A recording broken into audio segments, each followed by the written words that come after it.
Assalamualaikum dan salam sejahtera. Pada hari ini kami daripada Kumpulan Bunga Kemboja akan menerangkan hal berkenaan dengan isu penggunaan teknologi di dalam sembelihan. Baik, sebelum kita mulakan, saya Muhammad Wafi Haziq bin Wari. Saya Wan Kanisa binti Khairul. Saya Putri Anis Mazah binti Hamdan. Saya Siti Nofatia binti Muhammad Jasni. Dan saya Nur Ainadia binti Syarizal. Sebagai pembuka bicara, sebelum kita menelusuri hal berkenaan penggunaan teknologi dalam sembelihan, kita haruslah terlebih dahulu memahami maksud sembelihan di dalam Islam. Oleh hal yang demikian, bolehkah Encik Wafi terangkan apakah yang didefinisikan dengan sembelihan di dalam Islam? Baik, bagi memahami erti sembelihan di dalam Islam, ianya terbahagi kepada dua sudut, iaitu daripada sudut bahasa dan juga sudut syarak. Baik, daripada sudut bahasa, sembelihan di dalam Islam bererti pembersihan daripada sebarang kekotoran dan najis. Daripada sudut syarak pula adalah menyembelih binatang yang mampu dikuasai dan harus dimakan dengan memutuskan urat halkum, iaitu urat pernafasan, urat marih iaitu saluran makanan, dan juga dua urat darah di kiri dan kanan leher binatang iaitu urat karatit dan jagula, atau lebih dikenali sebagai urat wadaja'in, dengan menggunakan alatan tertentu yang tajam dengan niat kerana Allah Subhanahu Wa Taala. Baik, selain itu sembelihan juga berarti menghilangkan nyawa binatang yang halal dimakan dengan menggunakan benda yang tajam selain daripada kuku, gigi, tulang dan juga kaca dengan tujuan memakan dagingnya. Semua binatang yang halal dimakan hendaklah disembelih terlebih dahulu sebelum dimakan, kecuali ikan dan belalang. Baik, daripada sini apa yang boleh kita fahamkan adalah binatang halal yang halal kita makan, tidak kira berdua kaki ataupun berkaki dua, berkaki dua ataupun haiwan yang ruminan, iaitu haiwan yang berkaki empat. Haiwan yang halal dimakan ini haruslah kita sembelih terdahulu sebelum kita makan. Okay. Soalan seterusnya. Baiklah, bagaimanakah boleh terjadinya penggunaan teknologi di dalam sembelihan Islam ya, Wafi? Okey, baik. Cara ini lahir kerana permintaan daging yang terus meningkat sehingga cara ini dinilai sangat membantu dalam proses penyembelihan, kerana mampu menyembelih ratusan bahkan ribuan ekor lembu setiap hari yang tidak mungkin dapat dilakukan dengan menggunakan cara pemotongan tradisional ataupun cara pemotongan manual. Baik, yang kita boleh fahamkan dekat sini, cara ni maksudnya terciptanya teknologi ini adalah untuk memudahkan kita untuk melakukan proses penyembelihan. Okey, baik. Terdapat beberapa alatan ataupun terdapat beberapa teknologi yang sering digunakan dalam proses penyembelihan haiwan ini. Baik, antaranya adalah dengan menggunakan beberapa alat seperti penukul, senapang, pistol dan arus elektrik. Sama ada dengan menggunakan boltan yang rendah maupun boltan yang tinggi. Baik, bagi haiwan ternak yang besar ataupun haiwan ruminan seperti lembu dan kambing, biasanya digunakan cara penembakan atau pemukulan di bahagian kepalanya dengan pistol dan peluru yang khusus. Proses penembakan ini dilakukan pada ukuran arus yang berbeza-beza sesuai dengan besar atau kecilnya ukuran haiwan tersebut. Cara ini dikenali sebagai captive bolt pistol. Penggunaan kepala yang ditembak dengan peluru tumpul ini menyebabkan kerosakan pada jaringan otak sehingga ternakan akan mengalami kegoyahan dan juga pingsan.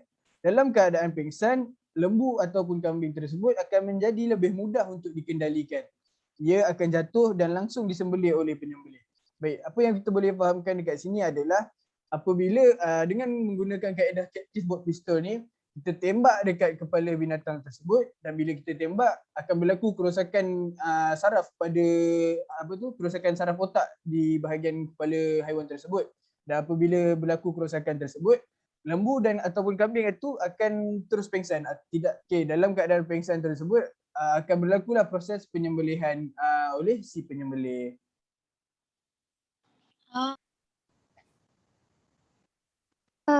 Encik Wafi, adakah lembu atau binatang ternak tu dah mati atau hanya pengsan oleh penembakan tersebut? Sebab jika jenis peluru yang digunakan terlalu besar, maka ada peluang haiwan tersebut tidak hanya sekadar pengsan tetapi langsung mati kan? Okay, betul. Jika hal itu yang terjadi di mana haiwan tersebut mati disebabkan tembakan pistol captive bolt tersebut, maka binatang tersebut telah pun menjadi bangkai. Apabila menjadi bangkai, maka haiwan tersebut tidak lagi halal. Proses penyembelihan yang dilakukan sesudah itu menjadi sia-sia kerana ia telah mati disebabkan tembakan pistol captive bolt tersebut. Baik, jadi kalau pistol sebab kita tahu kalau haiwan yang kita nak makan kita sembelih. Jadi kalau terjadinya kematian disebabkan tembakan pistol captive bolt tersebut, haiwan tersebut akan menjadi bangkai. Disebabkan itulah saya terangkan tadi di mana terdapat ukur arus yang ditetapkan pada kuasa pistol tersebut untuk sebelum dilakukan tembakan kepada binatang. Okey, baik. Terdapat juga metod aplikasi kaedah stunning. Baik, kaedah ini menggunakan arus elektrik dan mempunyai ukur aras bagi jumlah arus elektrik yang sesuai digunakan ketika proses penyembelihan stunning serta jumlah masa yang perlu dipatuhi semasa proses stunning dijalankan. Kegagalan mematuhi penetapan yang dinyatakan akan mengakibatkan haiwan yang hendak disembelih menjadi bangkai iaitu mati sebelum sempat disembelih. Penelitian dalam menetapkan kadar arus elektrik dan jumlah masa amat penting bagi menjalankan proses stunning. Baik, apa yang boleh kita fahamkan dekat sini? Dalam proses stunning menggunakan arus elektrik ini, arus elektrik, kuasa arus elektrik iaitu voltan, kita perlu diukur terlebih dahulu atau mengikut kesesuaian binatang tersebut. Dan juga masa yang diperlukan juga perlu mengikut kesesuaian kepada binatang tersebut. Kalau terlebih, maka boleh menyebabkan kematian kepada binatang tersebut dan apabila mati disebabkan stunning, maka haiwan itu akan menjadi bangkai. Bangkai maka kita tidak boleh makan lagi lah. Okey, baik. Terdapat juga cara yang lebih efisien iaitu dengan memasukkan haiwan yang akan disembelih ke dalam sebuah ruangan sempit yang boleh dikunci secara mekanikal. Ia juga dikenali sebagai layrage. Okey. Dengan demikian, lembu tersebut tidak boleh bergerak lagi kerana begitu sempitnya kandang tersebut dan sesuai dengan ukuran lembu. Kemudian secara mekanikal pula, kandang besi tersebut berputar sehingga lembu yang sudah masuk tadi ikut berputar dan rebah dalam ikatan yang sangat kuat. Kaedah yang ihsan kepada haiwan merupakan suatu tuntutan dalam agama Islam. Penyembelih dapat memegang bahagian leher lembu dengan mudah yang sudah tidak boleh lagi bergerak tetapi masih dalam keadaan sedar untuk menyembelihnya. Okey, baik. Daripada sini, maksud daripada pandangan saya ni, okey, layrage ni dia satu ruangan sempit, lebih kurang kandang lah kan. Okey, lepas tu ni contoh lembu dan tangan saya ni adalah ruangan layrage. Okey, lembu tu dimasukkan mengikut mengikut dalam layrage tu. Okey, kemudian layrage tu diketatkan ataupun disempitkanlah. Okey, bila mengikut ngam-ngam dengan saiz lembu tersebut. Bila dah masuk lembu tersebut, kemudian kandang layrage tersebut akan dipusingkan mengikut sudut yang ditetapkan. Selalunya 90 darjah untuk memudahkan proses pengelaran ataupun 180 darjah. Baik, apabila sudah dipusingkan mengikut sudut yang ditetapkan, okey, kemudian si penyembelih akan datang dan terus sembelih bahagian lembu tersebut, bahagian leher lembu tersebut. Okey, apabila berlaku macam tu, jadi proses penyembelihan memang akan jadi senang terhadap penyembelih. Okey, sekian. Terima kasih Encik Wafi. Seterusnya, apakah kaedah lain yang digunakan oleh teknologi stunning dalam penyembelihan? Ada yang boleh tolong jelaskan? Seperti yang dikatakan oleh Encik Wafi, tujuan teknologi ini diwujudkan bagi memudahkan proses penyembelihan.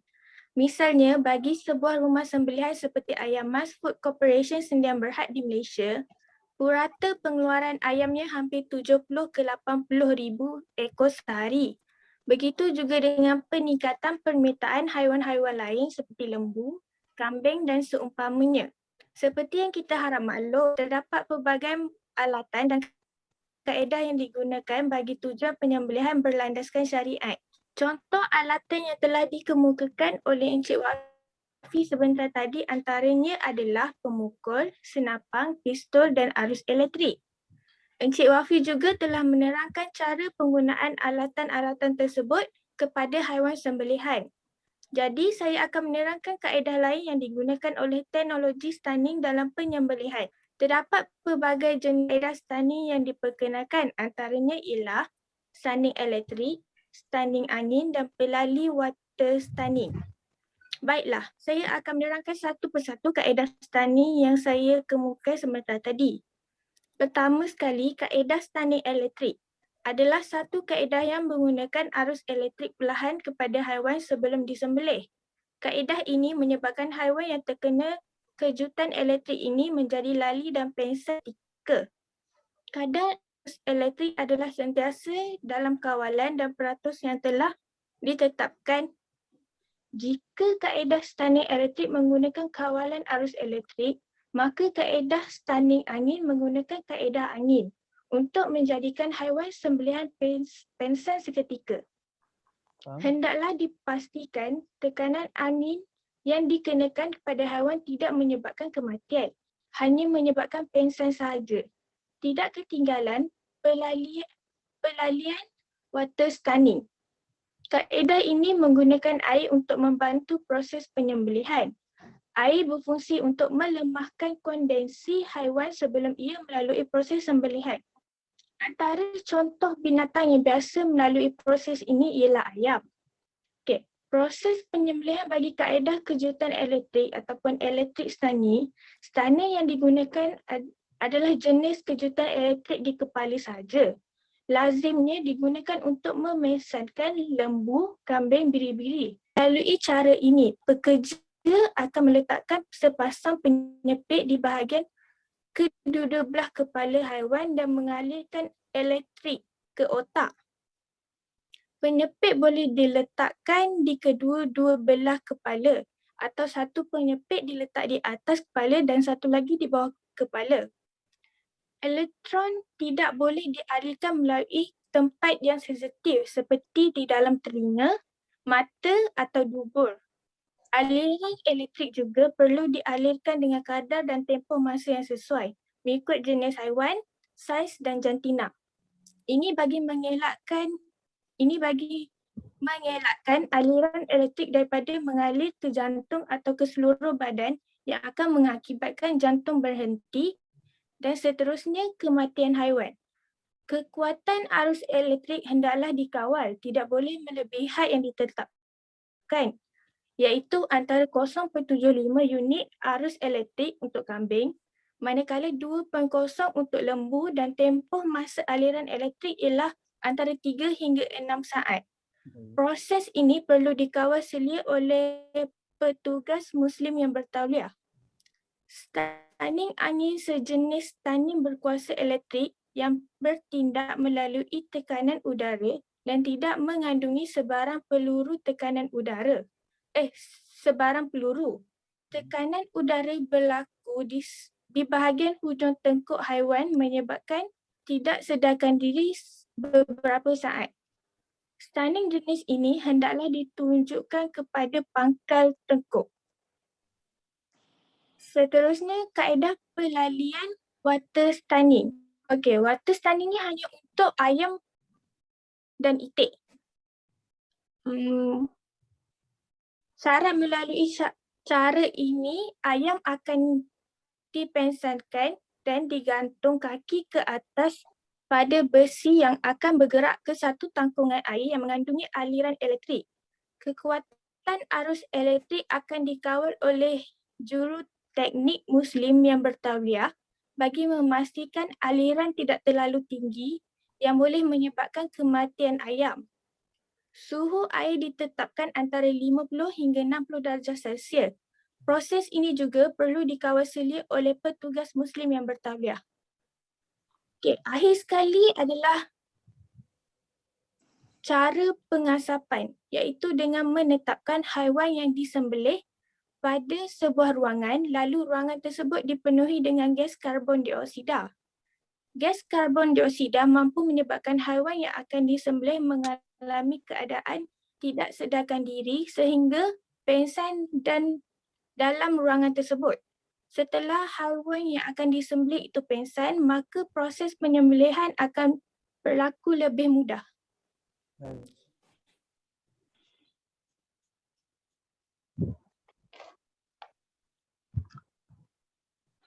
Okey. Dah. Okey. Okey, terima kasih Cik Teha atas penjelasan isu yang sangat jelas. Okey, apakah isu selain kaedah teknologi stunning dalam penyembelihan?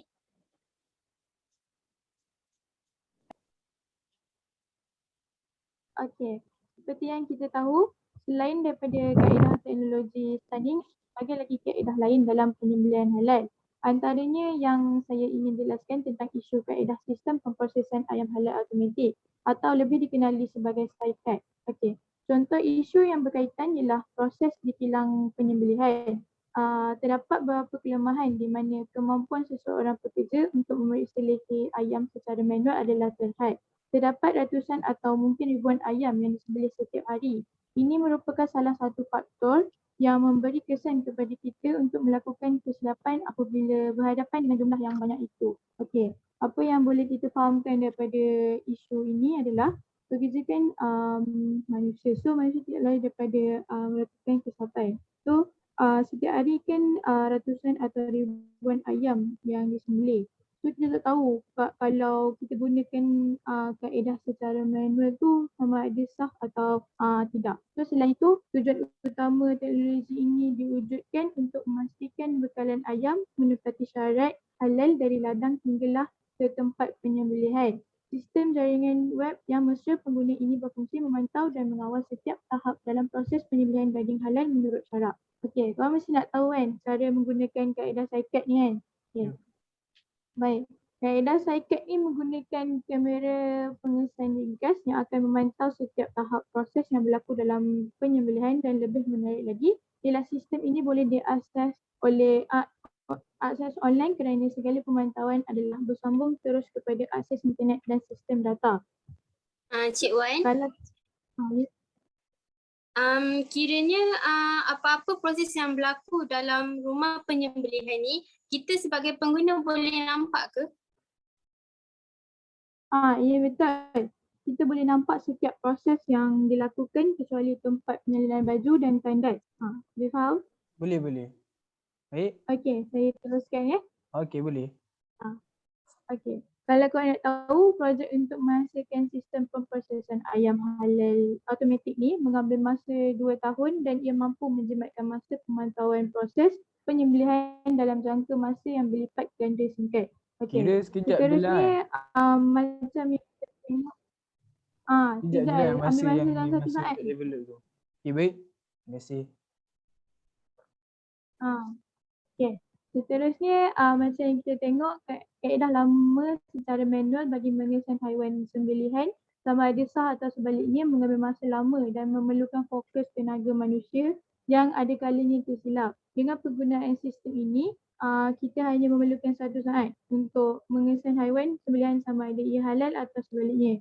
Malah sistem ini juga menjimatkan masa, kos dan tenaga manusia. Ia boleh mencapai pengeluaran ayam antara 1,000 hingga 2,000 ayam sehari. Dengan penghasilan teknologi ini, dia mampu meningkatkan imej produk halal dan menjadi perintis kepada pemantauan produk halal di dunia. So kat sini sebab itulah sistem ini diwujudkan sebab dia dapat menjimatkan masa, lepas tu tak payah susah kita nak habiskan tenaga lah. Sebab sistem tu kan hanya memerlukan 1 saat je untuk kita kesan haiwan tu sah atau tidak. Okay, sekian. Terima kasih. Itu je. Baik, terima kasih Cik Wan Khairunisa di atas penjelasan yang cukup jelas tadi. Saya ingin bertanyakan kepada Cik Putri Anis. Okay. Soalan saya Cik Putri Anis, apakah kaedah asas yang berkaitan dalam isu penggunaan teknologi sembelihan? Maksud saya kaedah asas ni kaedah fiqh muamalat Cik Anis. Boleh Cik Anis tolong terangkan? Boleh. Okey, baik. Okey, saya akan terangkan tentang soalan Cik Wafi. Baik. Okey, kaedah asas yang berkait adalah kaedah asas yang ketiga, iaitu kesukaran mendatangkan kesenangan, dan ianya ada menyebut bahawa keperluan atau hajat diletakkan pada kedudukan darurat sama ada umum atau khusus. Okey, firman Allah Subhanahu Wa Taala dalam surah Al-Maidah ayat ketiga, iaitu maksudnya diharamkan kepada kamu memakan bangkai binatang yang tidak disembelih, darah yang keluar mengalir, daging babi, termasuk semuanya, binatang-binatang yang disembelih kerana yang lain daripada Allah, yang mati tercekik, yang mati dipukul, yang mati jatuh dari tempat yang tinggi, dan yang mati ditanduk, yang mati dimakan binatang buas, kecuali yang sempat kamu sembelih sebelum habis nyawanya. Okey, jadi kat sini daripada firman Allah ni dah tahu dah yang kita memang kena makan memang makan benda yang disembelih dengan cara yang betul, bukan dengan cara yang disebutkan seperti bangkai, yang dah jadi bangkai, yang dipukul, yang jatuh dari tempat tinggi, semua ni tak boleh lah, tak boleh makan. So, manakala bagi hadis terdapat dua contoh yang berkait dengan kaedah ini adalah yang pertama, maksudnya sesungguhnya Allah memerintahkan supaya berbuat baik atas setiap sesuatu. Maka apabila kamu membunuh, bunuhlah secara baik. Apabila kamu menyembelih haiwan, sembelihlah dengan cara yang baik. Maka hendaklah kamu menajamkan pisau dan merehatkan sembelihannya dengan mempercepatkan sembelihan. Bagi hadis yang kedua pula, maksudnya sesuatu yang boleh menumpahkan darah dan disebutkan nama Allah padanya, maka makanlah. Bukan menggunakan gigi, taring dan kuku. Okay, jadi hadis yang pertama ni kita tahu yang kita kena sembelihkan dengan cara yang tidak menyakiti haiwan, iaitu dengan cara yang cepat, seperti tajam pisau yang tajam kan. Okay, yang hadis kedua ni mestilah dengan bertujuannya untuk Allah. Tak boleh sebab benda lain. So kena ada tujuan dia. Jadi maka dengan tu apa yang kita boleh faham daripada hadis ni adalah kita tak boleh guna benda yang haram dalam sembelihan. Tapi kita boleh guna kaedah yang diterangkan oleh Cik Y, seperti menggunakan saikat yang dibenarkan sebab dia proses saikat ni memang memudahkan proses sembelihan lah. Faham? Okay, baik.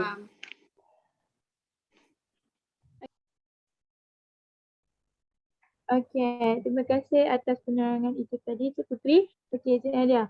Cik Putri telah pun terangkan kepada kita berkenaan kaedah asas fiqh yang digunakan berkaitan isu teknologi dalam penyembelihan ini. Boleh Cik Nadia terangkan apakah hujah yang digunakan muzakara jawatan kuasa fatwa untuk mengharuskan stunning ataupun teknologi dalam penyembelihan? Okey, silakan. Baiklah. Jika dilihat kepada tujuan utama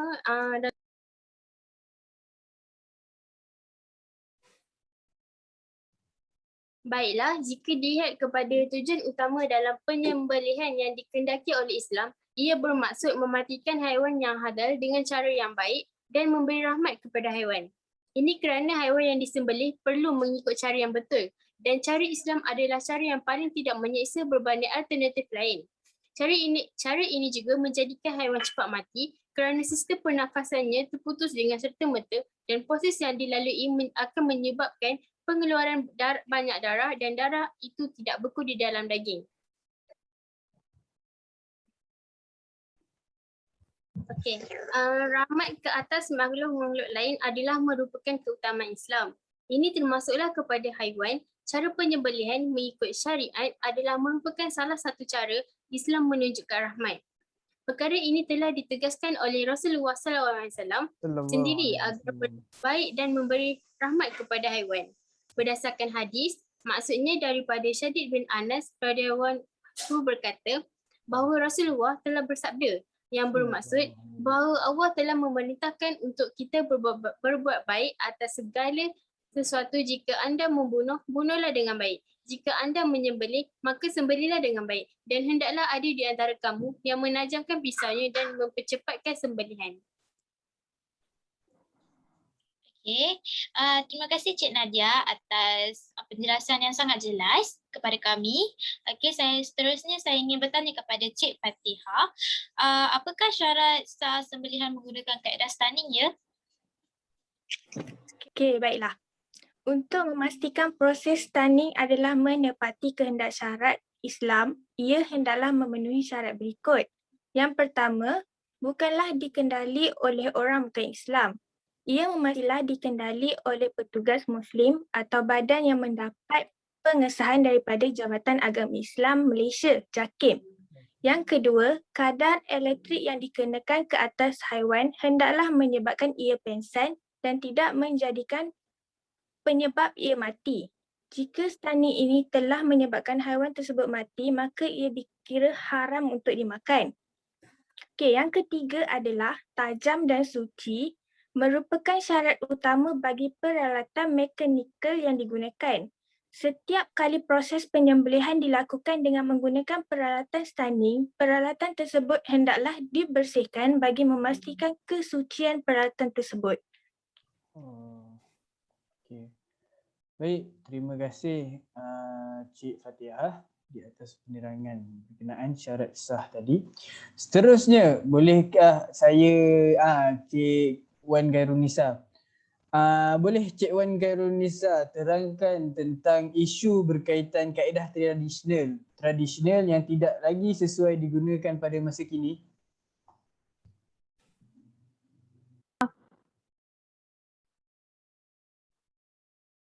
Okey, pada masa ini teknologi dan mesin digunakan untuk meningkatkan jumlah pengeluaran bagi memenuhi permintaan daging halal yang tinggi dalam kalangan pengguna Muslim.